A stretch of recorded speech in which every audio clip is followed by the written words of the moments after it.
السلام علیکم ورحمۃ اللہ وبرکاتہ نحمده ونصلی علی رسولہ الکریم اما بعد فاعوذ باللہ من الشیطان الرجیم بسم اللہ الرحمن الرحیم ان اللہ وملائکتہ یصلون علی النبی یا ایہا الذین آمنوا صلوا علیہ وسلموا تسلیما اللہم صل علی سیدنا و مولانا محمد معدن الجود والکرم وآلہ الکرام وابنہ الکریم وبارک وسلم۔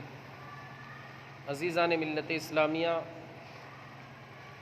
قرآن مقدس کی آیت کریمہ الف لام میم ذالک الکتاب لا ریب فیہ ھدی للمتقین، یہاں تک تفسیر ہو چکی تھی۔ اس کے بعد کافی لمبا سلسلہ گزر گیا، لیکن تفسیر کا یہ جو درس تھا یہ موقوف رہا۔ انشاءاللہ العزیز اب یہ جاری رہے گا۔ اللہ تبارک و تعالی ہمیں استقامت عطا فرمائے۔ اللہ رب العزت قرآن مقدس میں ارشاد فرماتا ہے الذین یؤمنون بالغیب ویقیمون الصلاۃ، وہ لوگ جو ایمان لاتے ہیں بغیر دیکھے۔ آگے اللہ رب العزت ارشاد فرماتا ہے وَيُقِيمُونَ الصَّلَاةَ، اور نماز قائم کرتے ہیں، وَمِمَّا رَزَقْنَاهُمْ يُنْفِقُونَ، اور جو کچھ ہم نے انہیں عطا کیا ہے اس میں سے وہ لوگ خرچ کرتے ہیں۔ مفسرین کرام بیان فرماتے ہیں کہ یہاں پر اللہ رب العزت نے متقیوں کے اوصاف بیان فرمائے کہ متقی جو اللہ رب العزت نے آگے ارشاد فرمایا ھدی للمتقین، کہ یہ جو قرآن ہے یہ متقیوں کے لیے ہدایت ہے۔ اب متقیوں سے مراد کون ہیں؟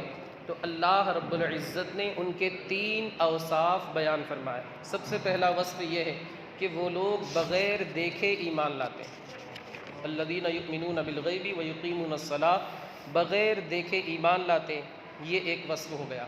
دوسرا وصف ویقیمون الصلاۃ، نماز قائم کرتے ہیں، ومما رزقناہم ینفقون، اور تیسرا وصف یہ ہے کہ جو کچھ ہم نے انہیں عطا کیا ہے اس میں سے وہ لوگ خرچ کرتے ہیں۔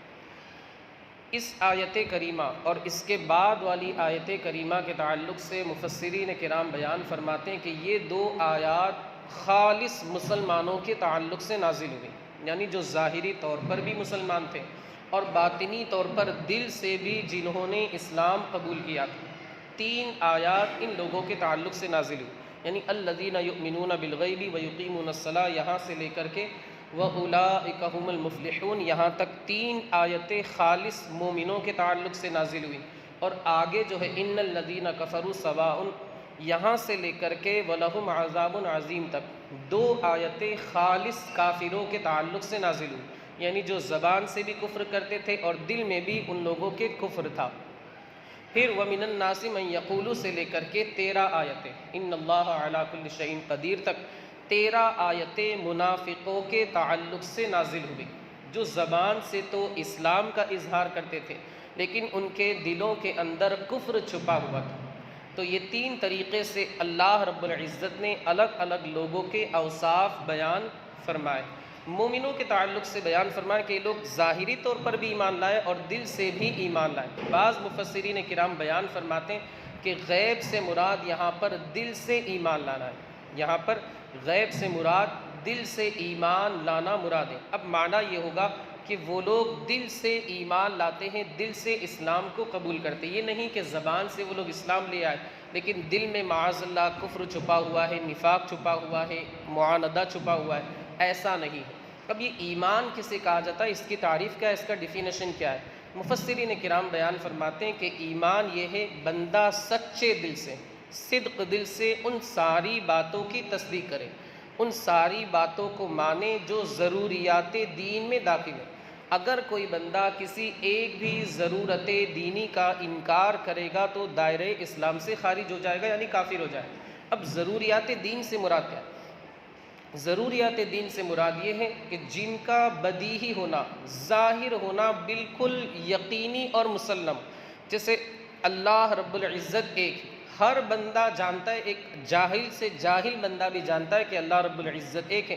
اسی طرح نبی کی نبوت کو ماننا، اس کی رسالت کو ماننا، قرآن کریم کے تعلق سے یہ عقیدہ رکھنا کہ یہ قرآن مجید اللہ رب العزت کی کتاب ہے، یہ ساری چیزیں ضروریات دین سے اگر کوئی بندہ معاذ اللہ ان میں سے کسی ایک چیز کا انکار کرتا ہے، منکر ہے، تسلیم نہیں کرتا، وہ دائرہ اسلام سے خارج ہو جائے گا، کافر ہو جائے گا۔ غیب سے مراد کیا ہے؟ تو غیب کے تعلق سے مفسرین کرام بیان فرماتے جو ہم سے پوشیدہ ہو، ہمیں نظر نہ آئے، ہم سے مخفی ہو، اور ہم اپنے حواس یعنی دیکھنے کے ذریعے، چھونے کے ذریعے، سننے کے ذریعے اسے معلوم نہ کر سکیں، عقل وغیرہ کا گھوڑا دوڑا کر کے ہم اس چیز کو حاصل نہ کر سکیں۔ ظاہر سی بات ہے، دوزخ ہے، جنت ہے اور قیامت وغیرہ آنی ہے، ہم اسے عقل وغیرہ سے، آنکھ کے ذریعے، کان وغیرہ کے ذریعے ابھی نہیں دیکھ سکتے۔ اب ہمیں ماننا پڑے گا کہ ان سب پر ایمان رکھنے کے لیے کسی نبی کا ہونا ضروری ہے، کہ اگر کوئی نبی آئیں گے، اس کے تعلق سے بتائیں گے، خبر دیں گے، ہم اب ان کے بتانے سے، ان کے خبر دینے سے ان ساری باتوں کو مان لیں گے۔ یہ ہو گیا غیب، یعنی ہم سے پوشیدہ ہے، ہم سے مخفی ہے، نبی نے ہمیں بتایا تب ہمیں جا کر کے پتہ چلا کہ یہ ساری چیزیں ہونی ہیں۔ پھر غیب کی دو قسمیں ہو جاتی ہیں، ایک تو وہ کہ جس کے حاصل کرنے پر کوئی دلیل نہ ہو، کسی واسطے وغیرہ کی ضرورت نہ ہو، جسے اللہ رب العزت، اسے ساری چیزوں کا علم ہے، کسی دلیل کی ضرورت نہیں ہے۔ اور قرآن کی آیات میں جن آیتوں میں یہ فرمایا گیا کہ اللہ رب العزت کے علاوہ غیب کے خزانے کسی کے پاس نہیں ہے، اس میں یہی علم غیب ذاتی مراد ہے۔ اور ایک علم وہ ہے کہ جس کے طلب پر، جس کے حصول پر کوئی دلیل ہو۔ اللہ رب العزت اپنے خاص بندوں کو، انبیاء کرام علیہم الصلاۃ والتسلیم کو علوم غیبیہ پر، بعض علوم غیبیہ پر مطلع فرماتا ہے، بعض علوم غیبیہ کی جانکاری عطا فرماتا ہے۔ قرآن مقدس میں فرمایا گیا عالم الغیب فلا یظہر علی غیبہ احدا، کہ اللہ رب العزت غیب کا جاننے والا ہے، غیب کا علم کسی کو نہیں دیتا الا من ارتضی من رسول، مگر اپنے رسول میں سے جسے چاہتا ہے اسے غیب عطا فرما کر کے چن لیتا ہے، برگزیدہ اسے بنا لیتا ہے۔ تو ایک ہو گیا ذاتی علم جو اللہ رب العزت کے علاوہ کسی کو نہیں، ایک ہو گیا عطائی علم کہ اللہ رب العزت اپنے انبیاء کو، رسولان اعظام اور انبیاء کے توسط سے، ان کے وسیلے اور واسطے سے اولیاء کرام کو عطا فرماتا ہے۔ اگر کوئی بندہ معاذ اللہ، 100 بار معاذ اللہ یہ کہتا ہے کہ کسی بندے کو معاذ اللہ اللہ کے بتائے بغیر ذاتی طور پر علم حاصل ہے، تو وہ بندہ دائرہ اسلام سے خارج ہو جائے، وہ بندہ یقینی طور پر کافر ہو جائے گا، دائرہ اسلام سے خارج ہو جائے گا۔ قرآن مقدس میں فرمایا گیا پہلا وصف الذین یؤمنون بالغیب، بغیر دیکھے ایمان لاتے۔ دوسرا وصف ویقیمون الصلاۃ، نماز قائم کرتے ہیں، نماز قائم کرتے۔ قرآن مقدس کے اندر کہیں پر یہ نہیں فرمایا کہ نماز پڑھو، بلکہ فرمایا گیا نماز قائم کرو، اس لیے کہ قائم کرنے کا مطلب یہ ہوتا ہے اقامت الشیء توفیت حقہ، کسی چیز کو قائم کرنے کا مطلب یہ ہے کہ اس کے جتنے حقوق ہیں، اس کے جتنے لوازمات ہیں، ان تمام کو پورا کیا جائے، ان تمام کی ادائیگی بندہ بجا لائے۔ اس وجہ سے قرآن مقدس میں نماز پڑھو نہیں کہا گیا، بلکہ نماز قائم کرو۔ اب یہ بھی دو طریقے سے ہوگا، ایک تو ظاہری طور پر، ایک باطنی طور پر۔ ظاہری طور پر یہ ہے کہ بندہ وقت پر پابندی کے ساتھ نماز جماعت کے ساتھ ادا کرے، سنن ہے، فرائض ہے، مستحبات ہے، نوافل ہے، ان تمام کو ادا کرتا رہے، چونکہ متقیوں کے اوصاف ہے۔ ظاہر سی بات ہے متقی وہ ہوگا جو کامل مومن ہوگا، جو کامل مومن ہوگا وہ نمازیں ترک نہیں کرے گا۔ یہ ہو گئے ظاہری حقوق۔ باطنی حقوق یہ ہے کہ بندہ خشوع و خضوع کے ساتھ نماز ادا کرے، یہ نہیں ہے کہ دکھاوے کے لیے ریاکاری کے طور پر نماز پڑھ رہا ہے، اس کے دل میں چور بیٹھا ہوا ہے، اس طریقے سے وہ نماز قائم نہ کرے۔ تو یہ دو حقوق ہو گئے، ایک ظاہری حقوق، ایک باطنی حقوق۔ اور آگے نماز کے فضائل کے تعلق سے بہت ساری احادیث میں آیا بھی ہے، قرآن مقدس کی آیت بھی۔ میں ایک آیت اور ایک حدیث پڑھ کر کے آگے بڑھ جاؤں گا، بہت تفصیل ہے نماز کے فضائل کے تعلق سے۔ جو نماز قائم کرتے اللہ رب العزت نے انہیں کامل مومن کہا ہے۔ قرآن مقدس میں 18ویں پارے میں بالکل جو شروع ہوتا ہے سورہ مؤمنون، وہاں اللہ رب العزت نے ارشاد فرمایا قد افلح المؤمنون الذین هم فی صلاتهم خاشعون، کامیاب ہو گئے مومن لوگ جو لوگ اپنی نماز کو خضوع و خشوع کے ساتھ ادا کرتے، اللہ کی رضا حاصل کرنے کے لیے اطمینان قلبی کے ساتھ نماز ادا کرتے۔ نماز چھوڑنے کی وعید کیا ہے؟ تو اللہ رب العزت نے 16ویں پارے کے اندر ارشاد فرمایا سورۃ المریم، سورہ مریم کے اندر فخلف من بعدہم خلف اضاعوا الصلاۃ اضاعوا الصلاة واتبعوا الشهوات فسوف يلقون غيا الا من تاب وآمن وعمل صالحا فاولئک يدخلون الجنة ولا يظلمون شيئا۔ ان کے بعد کچھ نااہل لوگ آئے، ان کے بعد کچھ نااہل لوگ آئے جنہوں نے نمازوں کو ضائع کر دیا، یعنی وقت پر ادا نہیں کیا، اپنی خواہشوں کی پیروی کی، خواہش نفسانی کے پیچھے چلے، ان قریب وہ لوگ جہنم کی خوفناک وادی جسے غی کہا جاتا ہے، انشاءاللہ اس کی تفصیل کسی اور موقع پر بیان کی جائے گی۔ غی میں انہیں جہنم کی ایک وادی ہے، انتہائی گہری وادی ہے، اس وادی کے اندر ان لوگوں کو ڈالا جائے۔ یہ بے نمازیوں کا انجام اللہ رب العزت نے قرآن مقدس میں بیان فرمایا۔ حدیث پاک میں آتا ہے، میرے آقا مصطفیٰ کریم ارشاد فرماتے کہ جو بندہ جان بوجھ کر کے نماز چھوڑتا ہے، جہنم کے اس دروازے پر اس کا نام لکھ دیا جاتا ہے جس دروازے سے اسے جہنم کے اندر ڈالا جائے۔ تو بندے کو چاہیے کہ وقت پر نماز کی پابندی کرے، نماز کو ادا کرے، ورنہ اگر یہ چاہے بندہ کہ میں نماز چھوڑ کر کے متقی بن جاؤں تو یہ اس کی خام خیالی ہے، بے وقوفی ہے، نادانی، محض ایک سوچ ہے، غلط سوچ ہے۔ بندہ نماز ادا کیے بغیر متقی کامل مومن نہیں بن سکتا۔ تیسرا اور آخری وصف یہ بیان کر کے انشاءاللہ تفسیر ختم کر دی جائے گی۔ تیسرا وصف متقیوں کا اللہ رب العزت نے یہ بیان فرمایا، وَمِمَّا رَزَقْنَاهُمْ يُنْفِقُونَ، ہم نے جو انہیں عطا کیا ہے اس میں سے وہ لوگ خرچ کرتے۔ اچھا، نماز قائم کرنے کے تعلق سے ایک بات رہ گئی، خشوع و خضوع۔ حدیث پاک میں فرمایا گا، حدیث جبرائیل کے اندر، کہ احسان یہ ہے کہ تم نماز اس طریقے سے ادا کرو کہ جیسے تم گویا کو رب کو دیکھ رہے ہو، گویا کہ رب کو دیکھ رہے ہو۔ فَإِنَّهُ يَرَاكَ فَإِن لَمْ تَكُنْ تَرَاهُ فَإِنَّهُ يَرَاكَ۔ اگر تم یہ نہیں سمجھ سکتے کہ تم اللہ رب العزت کو دیکھ رہے ہو تو یہ تو تمہیں یقین ہونا چاہیے کہ اللہ رب العزت تمہیں دیکھ رہا ہے، یعنی تمہیں اللہ کی رضا، اللہ کی خوشنودی حاصل کرنے کے لیے نماز پڑھنی ہے، لوگوں کو دکھانے کے لیے نماز نہیں پڑھنی۔ میرا قیام بھی سجود، میرا قیام بھی حجاب، میرا سجود بھی حجاب، ڈاکٹر اقبال نے بھی اس کی منظر کشی کی۔ آخری وصف، ہم نے جو انہیں دیا ہے اس میں سے خرچ کرتے۔ متقیوں کا یہ تیسرا وصف۔ اب بعض مفسرین کرام بیان فرماتے کہ اس سے زکوٰۃ مراد ہے، راہ خدا میں زکوٰۃ وغیرہ نکالنا مراد ہے، اس لیے کہ دوسرے مقامات پر اللہ رب العزت نے ارشاد فرمایا وَيُقِيمُونَ الصَّلَاةَ وَيُؤْتُونَ الزَّكَاةَ کہ وہ لوگ نماز قائم کرتے، زکوٰۃ ادا فرماتے۔ بعض مفسرین کرام نے یہ فرمایا کہ اس سے صدقہ نافلہ مراد ہے، ہدیہ دینا، صدقہ نافلہ خرچ کرنا، اور اسی میں ایصال ثواب بھی آ جاتا ہے۔ مفسرین کرام بیان فرماتے ہیں کہ اسی میں ایصال ثواب آ جاتا ہے۔ اب اگر ہم اسے متعین کر دیتے، جیسے 11ویں شریف، 12ویں شریف، 6ٹی شریف، 15ویں شریف، امام جعفر صادق کی نیاز، ان کی نیاز، یا تیجا ہے، 10واں ہے، 15ویں ہے، یا 20واں ہے، 40واں ہے، تو انہی آیات کے تحت، اس آیت مقدسہ کے تحت یہ ساری چیزیں آ جائیں۔ کیوں؟ اللہ رب العزت نے صراحت کے ساتھ ارشاد فرمایا جو کچھ ہم نے انہیں دیا اس میں سے خرچ کرتے۔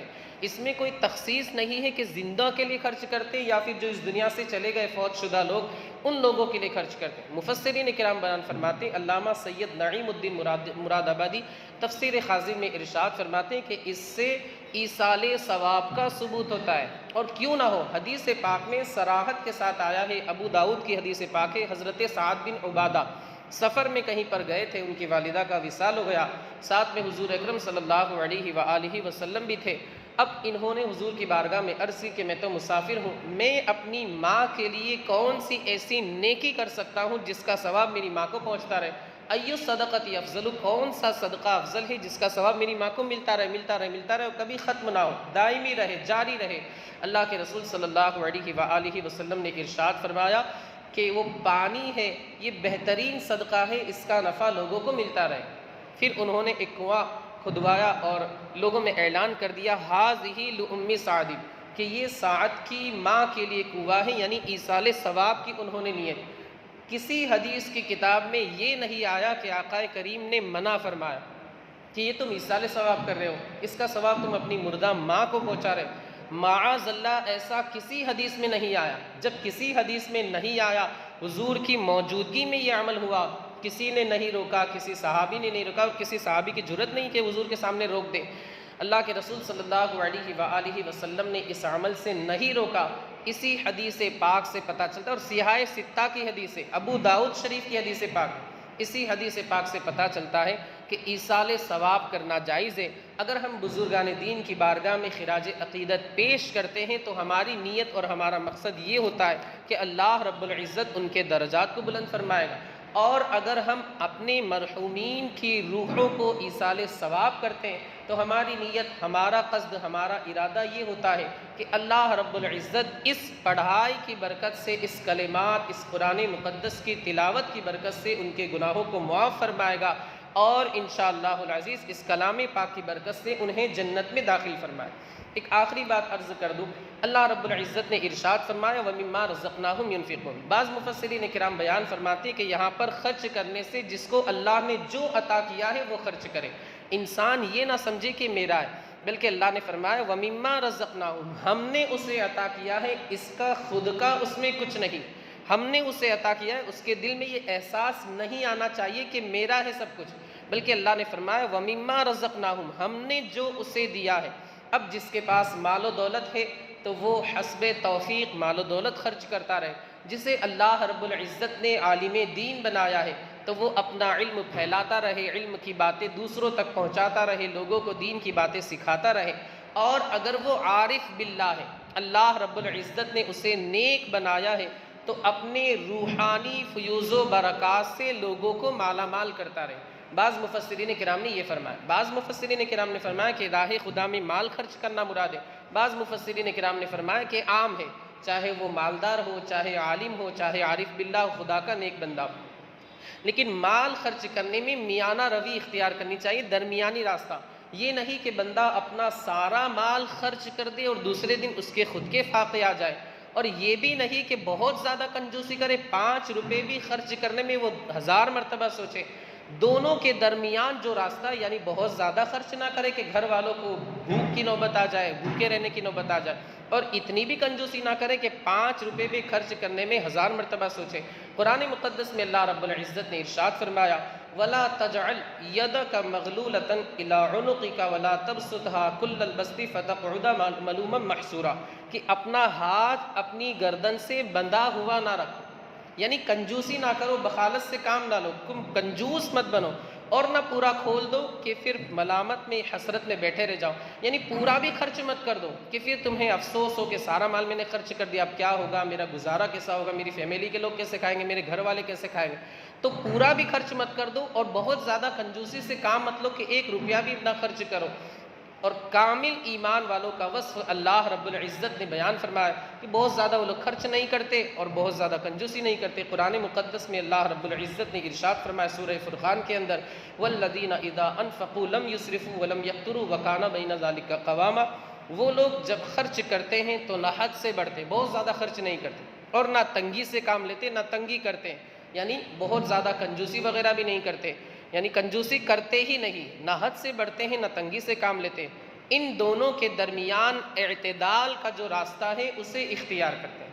یہ ایک آیت کی مختصر سی تفسیر تھی، ایک ہی آیت کی مختصر سی تفسیر، ابھی تو بہت ساری باتیں باقی ہے، لیکن اسی پر ہم اپنے درس کو ختم کرتے۔ بس اس سے ہمیں یہ پتہ چلتا ہے کہ اگر کسی بندے کو متقی بننا ہے تو ان سارے اوصاف کو اختیار کرنا ہے۔ اس آیت کریمہ کا خلاصہ درس یہ ہے کہ ہمیں متقیوں کے نقش قدم پر چلنا ہے، ان کی روش کو اپنانا ہے، ان کے راستے کو اپنانا ہے۔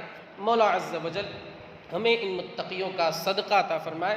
مولا عز و جل جو کچھ بھی بیان ہوا اس کے بیان کرنے میں مجھ سے لغزش، غلطی، خطا ہوئی ہو، اپنے حبیب کے صدقے مجھ سے معاف فرما، مولا اس کی برکتوں سے مالا مال فرما۔ ہمارے بھائی یہاں پر آئے، مولا انہیں جزائے خیر عطا فرما، ان کی تمام جائز مرادوں کو پورا فرما، ان کی کمائی میں، کاروبار میں، تجارت میں، رزق حلال میں خوب سے خوب تر برکتیں عطا فرما۔